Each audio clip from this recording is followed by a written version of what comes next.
முறை இது அப்படின்னு சொல்லினே இருக்கு அந்த சாமி உள்ள உட்கார்ந்து. அப்பா நீ இப்படிதாப்பா போகணும், நீ இப்படிதாப்பா போகணும், நீ இப்படிதாப்பா செய்யணும் அப்படின்னு. ஏன்னு கேட்டா அது இந்த ஆனந்த நடனத்துக்கு உள்ள வந்துருச்சான்னா இல்லை, இருக்கலாம் இல்லாமலும் இருக்கலாம். சரிதானுங்களா?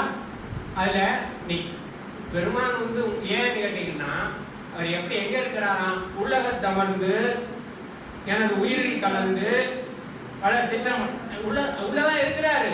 ஆனா அவர் எல்லாருக்கும் காட்சி பொருள் மாதிரி இருக்கிறாரா? இல்லை. ஏன் காட்சி பொருள்? நீங்க உங்களுடைய பிரயத்தனம் இல்லை, உங்களுடைய பிரயத்தனம் இல்லை, அவ்வளவுதான் சொல்ல முடியும். ஏன்னா இப்போ நமக்கு ஒரு அருமையான ஒரு டிவி செட் வச்சிருக்கிறோம், அருமையான ஒரு டிவி செட் வச்சிருக்கிறோம். காற்று வானத்துல அந்த அலை இருந்துகிட்டு தான் இருக்கு. ஆனால் அதை நீங்க பிடிக்கணும், அது நீங்க பிடிக்கணும்ல, இல்லையா? அது மாதிரி தான் இதை வாரியார் சுவாமியில எப்படி சொல்லுவாங்க, பசுவுக்கு உடம்பு பூராவே பால் இருக்கு, அதை போய் நீங்க போய் வேற எங்கேயாவது போய் கறக்க முடியுமா? அது எங்க கறக்கணுமோ அங்கதான் போய் கறக்கணும். உங்களுடைய உள்ளம் அவ்வளவு பக்குவப்பட்டு இருக்குமே ஆனால் நீங்க அங்கேயே கறந்துக்கலாம், உங்க வீட்டிலேயே நீங்க கறந்துக்கலாம், வேற எங்கேயும் போகணும் இல்லை.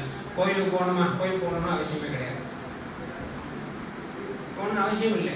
ஏன் அப்படின்னா சரி கோயில்ல தெய்வம் இருக்கா? இருக்கு, தெய்வம் இல்லைன்னு இல்லை.